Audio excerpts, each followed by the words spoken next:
Bismillahirrahmanirrahim. Assalamualaikum warahmatullahi wabarakatuh. Kami dari Waalaikumsalam. kelompok 11 akan menjelaskan sedikit tentang materi perkembangan agama mengenai pengertian, tahapan, dan implikasinya dalam proses pembelajaran. Materi yang pertama akan disampaikan oleh Mbak Cilma. Waktu tempat silahkan. Baik, terima kasih atas waktunya. Bismillahirrahmanirrahim. Di sini saya akan menjelaskan tentang pengertian perkembangan keagamaan anak. Dalam Quran Surat Al-Mu'min ayat 67 menjelaskan bahwa manusia sejak dalam kandungan telah mengalami perkembangan baik fisik maupun mental. Perkembangan tersebut menuju kepada kehidupan yang lebih tinggi dan matang untuk menjalankan kehidupan yang lebih baik dan taat pada agamanya. Isi, warna, dan corak keagamaan anak sangat dipengaruhi oleh keimanan, sikap dan tingkah laku keagamaan orang tuanya.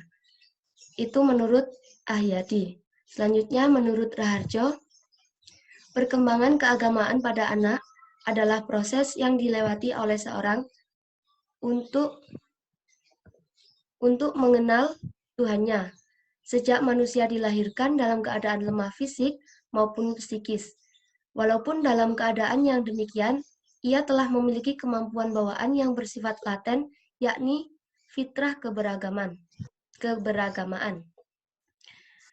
Lalu dapat disimpulkan dari pendapat yang di atas bahwa perkembangan keagamaan anak adalah sifat ketuhanan yang dimiliki oleh anak sejak lahir dalam keadaan fitrah yang akan berkembang bersamaan dengan berkembangnya sistem organ tubuh yang lain. Mungkin itu yang dapat saya sampaikan. Saya kembalikan lagi kepada Mas Elang. Terima kasih atas penjelasannya. Sekarang materi yang kedua akan saya bacakan. Tahapan-tahapan perkembangan agama. Yang pertama, about the fairy tale stage atau tingkat dongeng. Pada tingkatan ini dialami oleh anak berusia 3-6 tahun. Konsep mengenai Tuhan lebih banyak dipengaruhi oleh fantasi dan emosional anak. Yang kedua, the realistic state atau tingkat kenyataan. Pada masa ini, ide tentang ketuhanan sudah mencerminkan konsep-konsep yang berdasarkan atas realistis atau kenyataan. Konsep ini timbul melalui lembaga-lembaga keagamaan yang telah dikuasai oleh anak. Dan yang ketiga ada the individual state atau tingkat individu. Pada usia 12 tahun pertama merupakan tahun sosialisasi, disiplin, dan tumbuh kesadaran moral. Dengan demikian, kehidupan keberagamaan akan semakin kuat dan bisa menyadari akan adanya surga dan neraka dan kehidupan akhirat yang mendorong anak untuk mengerjakan yang baik dan benar. Kemudian materi yang terakhir akan disampaikan oleh Mbak Silvi.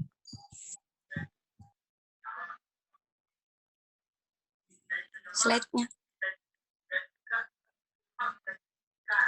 Oke, baik. Di sini saya akan menjelaskan tentang implikasi perkembangan agama dalam proses pembelajaran. Yang pertama yaitu pembelajaran pendidikan agama adalah pembelajaran untuk kesadaran beragama, bukan pembelajaran tentang agama.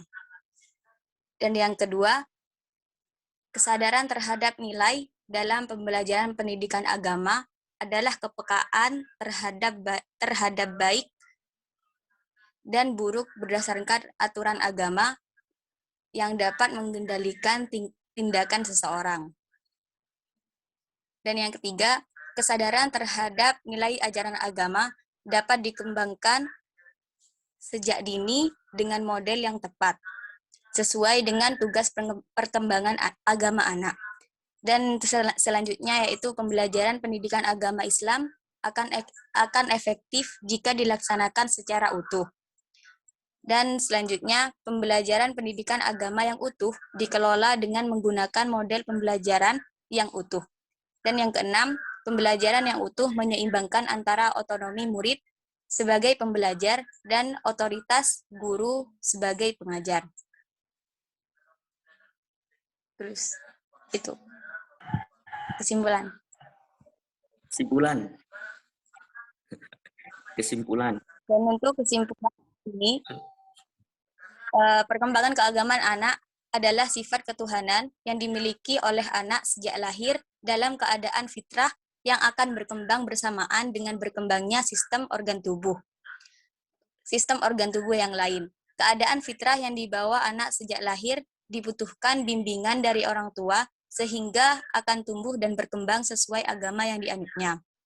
Tahapan-tahapan perkembangan agama dibagi menjadi 3, yang mana tahapan tersebut disesuaikan dengan usia seorang anak. Yang pertama yaitu the fairy tale stage, yaitu tingkat dongeng. Dan yang kedua the realistic stage, yang dimana adalah tingkat kenyataan. Dan yang terakhir yaitu the individual stage, tingkat individu. Orientasi pembelajaran pendidikan agama adalah mengembangkan kesadaran murid terhadap nilai yang bersumber dari ajaran agama murid itu sendiri untuk diterapkan dalam kehidupan sehari-hari. Misal seperti guru mengajarkan bacaan-bacaan sholat kepada anak atau surat-surat pendek. Sekian.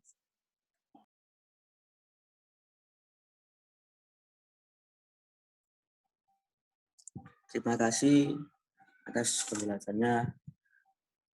Mungkin cukup sekian penjelasan dari kami. Kurang lebihnya mohon maaf. Wassalamualaikum warahmatullahi wabarakatuh.